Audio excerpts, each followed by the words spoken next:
A very good evening to everyone, and I'm extremely grateful to both of you, sir. So, both of you have been legendaries in your respective fields. So, I would like to thank you, CBN Garu, and at the same time, Chiranjeevi Garu, for coming here and gracing my book launch. This is the most precious moment for me, and I'm extremely thankful for this. Question is to Chiranjeevi Garu. So initially, నేను మీ దగ్గరకు వచ్చినప్పుడు when I showed you this book is Mindset Shift, sir, I was very amazed to see you have a lot of knowledge. మీరు NLP గురించి, Richard Bandler గురించి చెప్పారు. You said you went to London to witness that session about Spobia. I mean, you know all these techniques. Maybe our wordings తెలియదేమో, but you know the techniques. And I was very amazed to understand that you spend a lot of time with yourself, understanding yourself.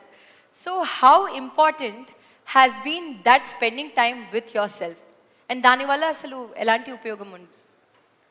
First of all మన ప్రియతమ గౌరవ ముఖ్యమంత్రి గారు నారా చంద్రబాబు నాయుడు గారు ముఖ్య అతిథిగా ఏర్పాటు చేసినటువంటి ఈ పుస్తక ఆవిష్కరణ కార్యక్రమంలో నేను ఒక అతిథిగా రావటం, నాకు అవకాశం కల్పించినటువంటి శరణి, వారి కుటుంబ సభ్యులు, ముఖ్యంగా మంత్రివర్యులు నారాయణ గారు, తన మామయ్య గారు, నా సోదరుడు గంటా శ్రీనివాస్, అండ్ చాలామంది అతిథి మహారథులు, అండ్ ఫ్యూచర్ మన రాష్ట్ర భవిష్యత్తు, మన దేశ భవిష్యత్తు మీ కళలో కనిపిస్తుంది. అలాంటి యంగ్స్టర్స్, ఆల్ స్టూడెంట్స్, మీ అందరికీ సభాముఖంగా నా హృదయపూర్వక అభినందనలు, ధన్యవాదాలు, నమస్కారాలు తెలియజేసుకుంటాను.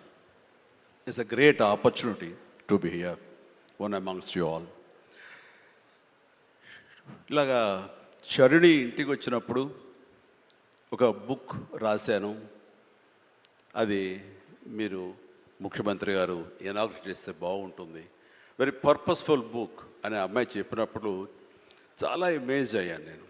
ఆ బుక్ని క్లుప్తంగా నేను 4-5 పేజీలు చూసినప్పుడు నాకు ఎప్పటి నుంచో ఇలాంటి పర్సనాలిటీ డెవలప్మెంట్ మీద, అలాగే సీక్రెట్ అనే ఒక బుక్ ఉండేది. అది ఎన్నో దశాబ్దాలు, 2-3 దశాబ్దాల ముందే ఆ బుక్ నేను చూడటం నాకు జరిగింది, తటస్థపడింది. అప్పుడు ఇంకా ఇండియాలో రాలేదు ఆ బుక్, దాని ట్రాన్స్లేషన్ కానీ దాని వీడియో నేను చూడటం జరిగింది. ఆ బుక్లో చెప్పిన ఎన్నో విషయాలు నాకు తెలుసో తెలియకనో నాకు నేనుగా అనుకున్న అవన్నీ ఆచరించడం మొదలుపెట్టాను నేను. అది నాకు ఎంతో హెల్ప్ అయింది. ఓ ఇలా ఉంటుందా అన్నది. సో తను అడిగిన ప్రశ్న కానీ ఇందాక గౌరవ ముఖ్యమంత్రి గారు చెప్తున్న దానికి మైండ్ సెట్ షిఫ్ట్ అనేది అత్యంత అవసరం. మనం ఒక గాడిన పడి అదే ధోరణిలో ఒక గానుగెద్దులాగా కష్టపడతాం. ప్రతి వాళ్ళు కష్టపడతారు, బట్ ఆ కష్టపడటంలో స్మార్ట్గా కష్టపడతారా, హార్డ్ వర్క్ తోటి వాళ్ళు కష్టపడుతున్నారా అనే దాని మీద మనం ఆలోచించుకుంటే కనుక చాలామంది ఇలాంటి అవేర్నెస్ లేక, ఇలాంటి శరణి లాంటి వాళ్ళు ఇచ్చేటువంటి పుస్తకాలు వాళ్ళకి గైడ్ చేయక, లేకపోతే గురువులు గైడ్ చేయక, లేకపోతే వాళ్ళుగా ఆ షిఫ్ట్ అనేది తెలియక అదే గానుగెద్దులాగా అదే కష్టంతో అలాగే జీవితాన్ని వెళ్ళదీసే వస్తారు. అట్లాగే ఏదో టైంలో రిటైర్డ్ అయిపోతారు, జీవితం చాలిస్తారు, ఇది చాలు ఈ జన్మకి ఇంతే అనుకుంటారు. అది కరెక్ట్ కాదు. మైండ్ షిఫ్ట్ చేయటం మూలంగా కష్టపడే మనస్తత్వం ఉంటే, నీ ఇష్టమైనటువంటి ప్రొఫెషన్లో కనుక నువ్వు ఉండగలిగితే ఆ రాణింపు, ఆ వెళ్ళే హైట్స్ అది వేరే. అంటే ఉదాహరణకి నేను చెప్పుకుంటే, నా గురించి సాదాసీదా కుటుంబంలో పుట్టి ఒక మామూలుగా ఒక డిగ్రీలో యావరేజ్ మార్కులతో చేసిన తర్వాత ఏం చేయాలి, ఎలా చేయాలి అని అనుకుంటే నా తల్లిదండ్రులు నన్ను గైడ్ చేసేంత నాలెడ్జ్ కూడా వాళ్ళకి లేదు. అలాంటి టైంలో నాకు అనిపించింది, నాకు చిన్నప్పటి నుంచి ఇంట్రెస్ట్ యాక్టింగ్. 10th క్లాస్ చదువుతున్నప్పుడు ఒక డ్రామా వేశాను, బెస్ట్ యాక్టర్ వచ్చింది. కాలేజ్ డేస్లో ఇంకో డ్రామా వేశాను, అది బెస్ట్ యాక్టర్ వచ్చింది. అది documented, it's that full proof. So నాకు అనిపించింది, ఓహో మనలో గొప్ప నటుడు ఉన్నారనమాట, మనం కనుక ట్రై చేస్తే సినిమా ఇండస్ట్రీలో ఒక లెవెల్లో ఉండొచ్చు అనమాట. ఎందుకు వెళ్ళకూడదు మనం సినిమా ఇండస్ట్రీకి అని అనగానే ఎవరితో మాట్లాడినా సరే, ఏ సినిమా ఇండస్ట్రీ తక్కువ అనుకుంటున్నావా, అక్కడ నీకు తెలిసిన వాళ్ళు ఉన్నారా, నువ్వు వెళ్ళగానే పెద్ద గొప్ప అందగాడివా, నేను వెల్కమ్ చేసేస్తారా అంటూ అందరూ నెగిటివ్గానే అనేవాడు. అదే సహజం, ఎందుకంటే ఇండస్ట్రీకి వెళ్ళి పాడైపోయిన వాళ్ళు అధిక సంఖ్యలో కనబడుతున్నప్పుడు నేను ఎక్కడో లింగులు ఇటుకుమంటూ నర్సాపురం మొగల్తూరు ఆ ప్రాంతం నుంచి వెళితే కనుక ఎంకరేజ్ చేసే భలే ఉన్నారో వెళ్ళరా అనేవాళ్ళు ఎందుకు ఉంటారు.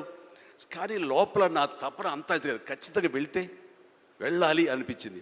అదే విషయం అమ్మా నాన్నలు చెప్పాను. నేను మైండ్ షిఫ్ట్ గురించి మాట్లాడుతున్నాను. అమ్మా నాన్నలు చెప్తే నువ్వు వెళితే నీకు ఇంట్రెస్ట్ ఉంటే వెళ్ళు, కానీ ఏదైనా జరగచ్చు, రేపు నువ్వు రాణించవచ్చు రాణించకపోవచ్చు. అలాంటి పరిస్థితిలో టైం వేస్ట్ కాకుండా ఇంకో కోర్స్ కూడా చేస్తే, నువ్వు చెన్నై వెళ్తానంటున్నావు, నీ ఫిలిం ఇన్స్టిట్యూట్ ట్రైనింగ్తో పాటు ఇంకో కోర్స్ కూడా చేస్తే బాగుంటుంది కదా.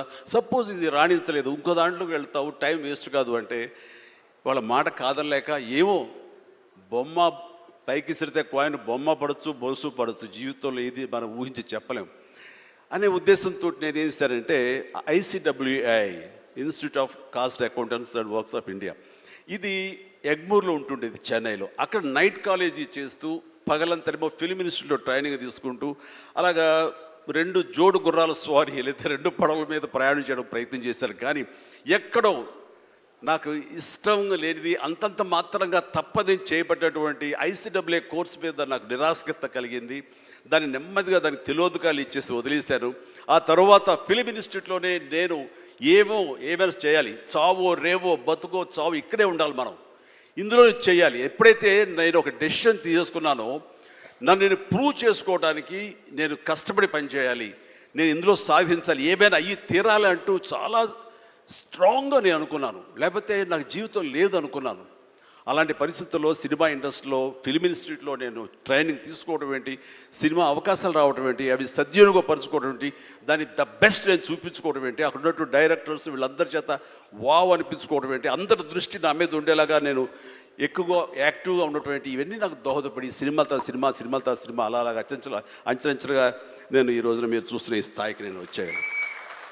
ఇక్కడ ఏంటంటే ఏమైనా సరే 2 చేద్దాం, జీవితం ఏమవుతుందో అనే అభద్రతా భావంతో ఉండే కంటే కాదు, ఖచ్చితంగా అనుకుంటే సాధించవచ్చు, నాలో టాలెంట్ మీద నాకు నమ్మకం ఉందని సాధించగలరు, కాబట్టి అది వద్దు అనుకుంటూ మైండ్ షిఫ్ట్ చేసుకుని దీని మీద ఫోకస్ పెట్టాను సరే, అక్కడ నేను సఫలీకృతునయ్యాను. అదే శరాణి చెప్పేది. ఎక్కడ డౌట్ ఉండకూడదు. ఆ ప్రొఫెషన్ నీకు ఇష్టమైన ప్రొఫెషన్ అయ్యి ఉండాలి, దాని మీద నువ్వు ఇంట్రెస్ట్ పెంచుకోవాలి, అది సాధించడానికి కష్టపడి పనిచేయాలి, ఒళ్ళొంచి పనిచేయాలి, అది కూడా స్మార్ట్గా పనిచేయాలి. వీటన్నిటితో పాటు మన వ్యక్తిత్వం, మన బిహేవియరు, మన మంచితనం, ఇవన్నీ కూడా యాడెడ్ ఫ్లేవర్, అది చక్కటి అందాన్ని ఇస్తాయి నువ్వు వెళ్తున్న ఈ బాటలో. అది చాలా ఇంపార్టెంట్. చాలామంది అత్యున్నత స్థానానికి వెళ్ళిపోతుంటారు, కానీ క్యారెక్టర్ లేకపోతే వాళ్ళు ఎంత ఎత్తుకెళ్ళినా సరే సర్లే పెద్ద చేసేళ్ళ అని అంటారు. అది ఎంత లేదన్నా సరే ఆ క్యారెక్టర్ కూడా నీకు లేని అందాన్ని తీసుకొస్తుంది, నీ కష్టానికి మరింత అందం ద్విగుణీకృతం అవుతుంది, నీ ఫలితం కూడా అంత బాగా ఉంటుంది. కాబట్టి మైండ్ సెట్కి షిఫ్ట్ అనేది చాలా చాలా అవసరం. ఆ రకంగా శరాణి చేసినటువంటి ప్రయత్నం సఫలీకృతం అవుతుంది, చాలామంది రీచ్ అవుతుంది, చాలామంది లబ్ధిదారులు పొందుతారు. అండ్ చెప్పాలంటే మన నారా చంద్రబాబు నాయుడు గారు కూడా చిన్నతనం నుంచి కాలేజీ రోజు నుంచి నాయకత్వ లక్షణాలతోటి అక్కడ నాయకుడుగా కాలేజీలో ఉంటూ అక్కడి నుంచి తనకి ఇష్టమైన ఈ ఫీల్డ్లో రాణించాలి, నా రాష్ట్రానికి సేవలు చేయాలి, ఇక్కడ ఏమైనా సరే అవ్వాలి అనే అకుంఠిత దీక్షతో అయ్యారు. ఆ రోజున రామారావు గారు ఉంటారని ఆయన పాలిటిక్స్కి వస్తారని కాదు, ఆయనకు మీద నమ్మకం. ఆయన అట్లా ఏ మారుమూలు ఉన్నా నేను ఎట్లయితే యాక్టింగ్ మీద నా నమ్మకంతో నేను ఎలా ఉన్నానో అలాగే నాయకత్వ లక్షణాలతోటి పాలిటిక్స్లో రావాలి, రాణించాలి, ఇతోధికంగా ఎంతో సేవలు చేయాలని అనుకున్నారు. కాబట్టి నాయకుడిగా, స్టూడెంట్ నాయకుడిగా, విద్యార్థి నాయకుడిగా ఉన్న ఆయన పాలిటిక్స్లో రావడం ఏంటి అనుకోని పరిస్థితుల్లో అవకాశాలు వస్తే వాటిని చేజిక్కించుకుని వాటిని ఆసరాగా తీసుకుంటూ అంచెలంచెలుగా ఎదుగుతూ ఈ రోజున మనం చూసేటువంటి అద్భుతమైనటువంటి ఒక మహానాయకుడిగా ఎదిగారు. ఆయన దిశానిర్దేశంలో, ఆయన నాయకత్వంలో హైదరాబాద్ దగ్గర నుంచి ప్రతి నగరం, అంటే ఫస్ట్ ఇండియాలో ఆఫ్టర్ బెంగళూరు మళ్ళీ అలాంటి ఐటీ నగరంగా, అంటే ఎంత విజనరీ అంటే ఫ్యూచర్లో ఇది డెఫినెట్గా ఈ రోజున మనం అనుకుంటున్నాం డిజిటలైజేషన్, ఆ రోజున అంత ఉధృతంగా లేదు. అలాంటి దాన్ని అయి తీరుతుంది ఆయన అన్నారే, ఆయన మైండ్ సెట్ ఆ రోజు అలా షిఫ్ట్ చేసుకుని దానికి కట్టుబడి ఉన్నారు కాబట్టి ఈ రోజున ఐటీలో కానివ్వండి, అతను డిజిటలైజేషన్లో కానివ్వండి, ఇదిగో ఈ రోజున ఏఐలో కానివ్వండి, ఆ స్థాయికి వెళ్ళటానికి నాంది పలికినటువంటి పాయనీర్ మన చంద్రబాబు నాయుడు గారు. సో ఇలాంటి నాయకుల మైండ్ సెట్ షిఫ్ట్ అవ్వడం అన్నది ఎంతగా అభివృద్ధిలోకి ఎంత ఇదిగా ఉందో మనం తేటతెల్లంగా చూస్తున్నాం కాబట్టి it's a wonderful subject. Sharni, I do appreciate. All the very best. Thank you so much, sir.